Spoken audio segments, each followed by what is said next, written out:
Assalamualaikum warahmatullahi wabarakatuh. Halo semuanya, selamat datang di video ini.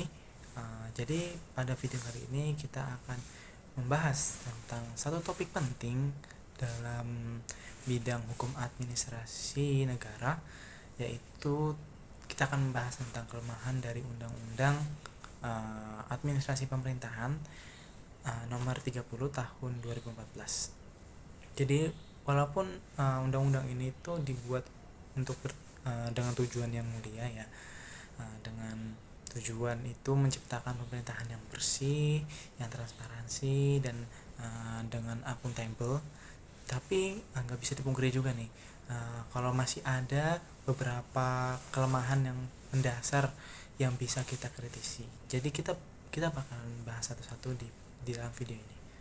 Oke, kita lanjut ke pembahasannya. Oke.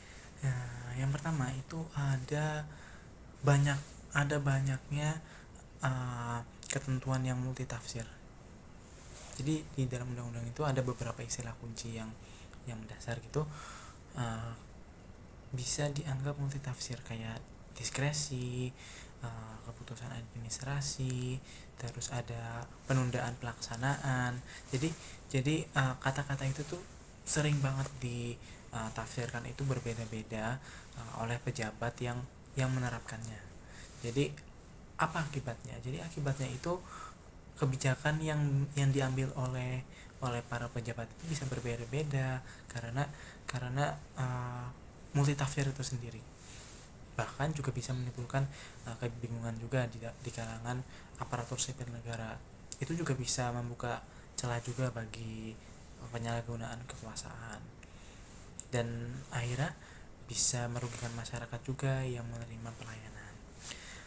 Lalu yang kedua itu ada mekanisme pengawasan yang lemah. Jadi di undang-undang ini tuh emang memberikan penawaran, memberikan ruang bagi pengawasan, tapi itu nggak cukup kuat buat menjamin adanya akuntabilitas secara nyata. Jadi akuntabilitas secara nyata bagi pejabat itu nggak ada yang bisa menjamin, karena di dalam praktiknya juga itu pengawasannya itu sering kali gitu, bersifat administrasi saja, jadi tanpa sanksi yang tegas. Jadi ini kan juga bisa menyebabkan tindakan pejabat bisa keliru gitu, terus nggak dapat konsekuensi juga. Jadi itu juga bisa mengakibatkan kepercayaan masyarakat itu jadi menurun, karena kan masyarakat lah yang diberikan pelayanan. Lalu yang ketiga itu ada perlindungan hukum itu jadi makin terbatas, jadi masih terbatas gitu buat masyarakat, dimana kan salah satu tujuan utama hukum administrasi itu kan harusnya melindungi hak-hak negara dari keputusan pemerintah yang salah atau yang merugikan. Tapi di dalam UU ini tuh masih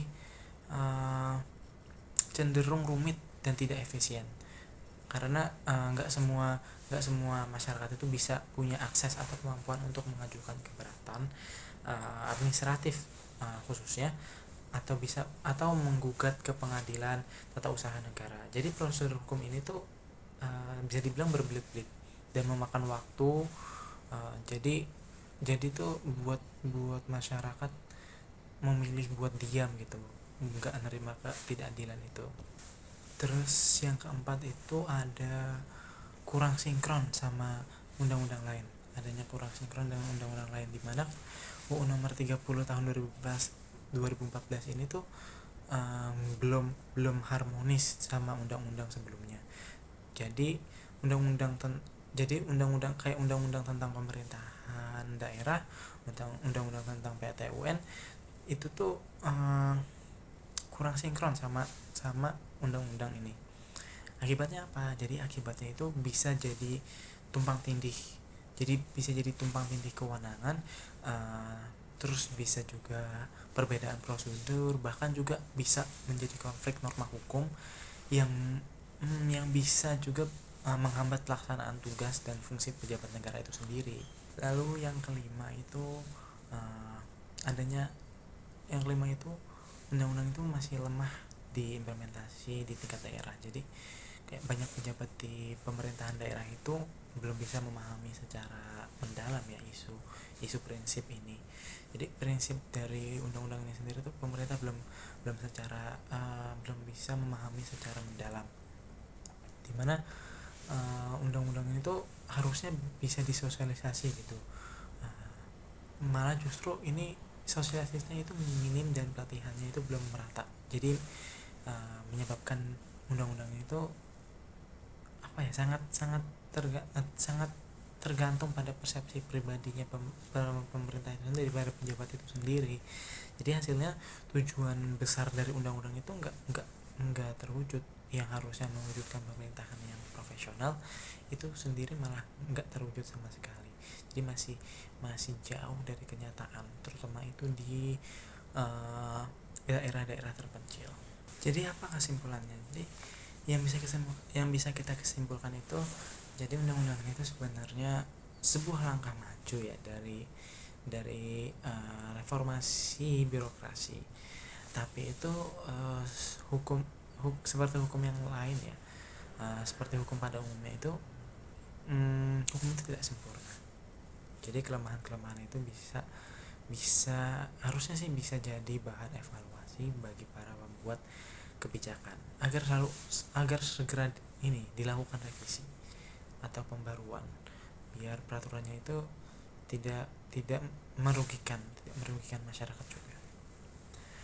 Oke, sepertinya itu saja pembahasan kita pada video kali ini. Terima kasih sudah menonton. See you next time. Assalamualaikum warahmatullahi wabarakatuh.